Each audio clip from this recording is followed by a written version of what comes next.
putting an emphasis on starting strong this year as opposed to last year? Yeah, you know, like I said, those little things, the work in practice, you know, beating our work doesn't start with the first game. It starts in camp, and that's when we win the first game. It's not in September or November or October. It's in August. Have academics always been pretty high on your list of to-dos? Yeah, absolutely. You know, that was the biggest reason I ended up transferring, and I think I found a good home at Iowa in that regard.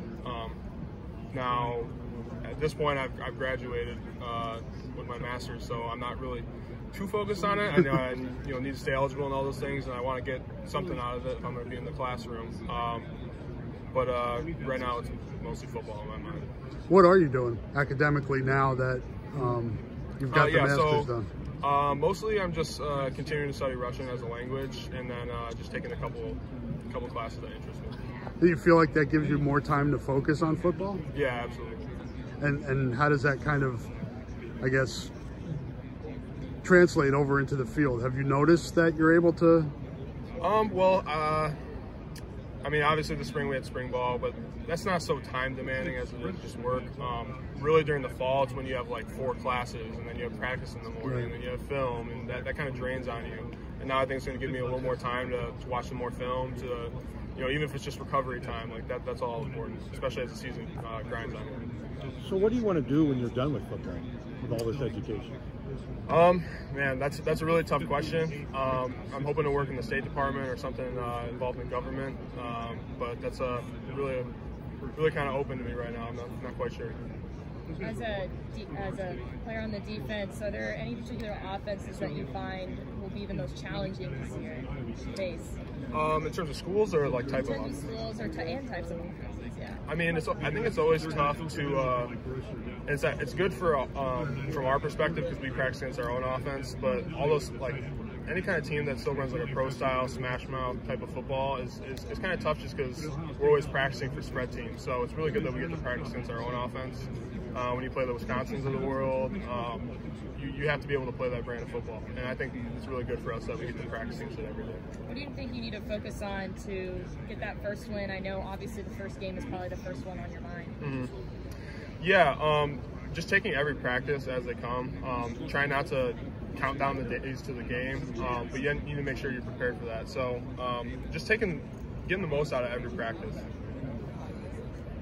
What do you think are the strengths of the defensive line right now?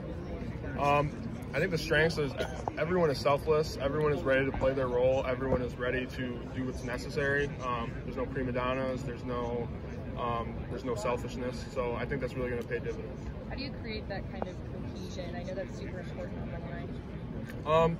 I mean, just by being around each other. Like it's not an NFL locker room where you're just grabbing people and throwing them together. Like we're a tight knit group. We've been together for a while. Even the freshmen have been here a couple of years, or even just all summer, and we try to do things to bring us together. Hey Zach, when you go pro, what charities or foundations do you want to support? What causes are dear to your heart?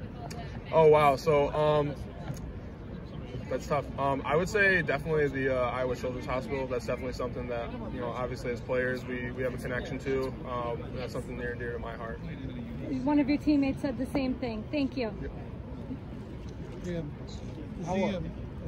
Is the Iowa State game this year take on a little bit more meaning? You know, with fans returning, I know it's something that, you know, the whole state kind of rallies around and, you know, really enjoys. You know, you had success against them the last few years, but is it even more intense this year?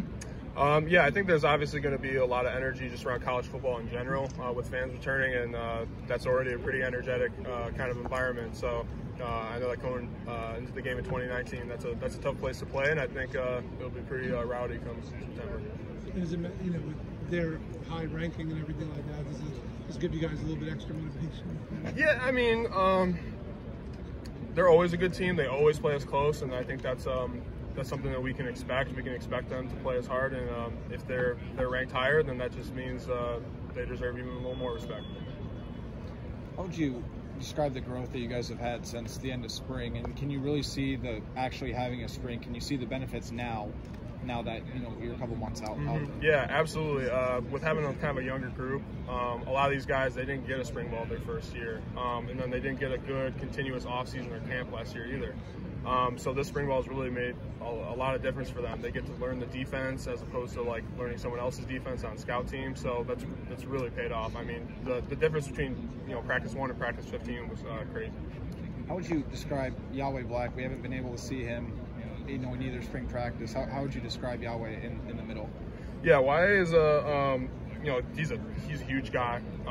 He's actually he's my roommate, and just it's crazy. It surprised me every day. I just walk by him like, this guy's big. Like, he's as big as offensive tackles that that we play. So he definitely brings that size. He's super athletic and he's really smart. I think he's gonna do well.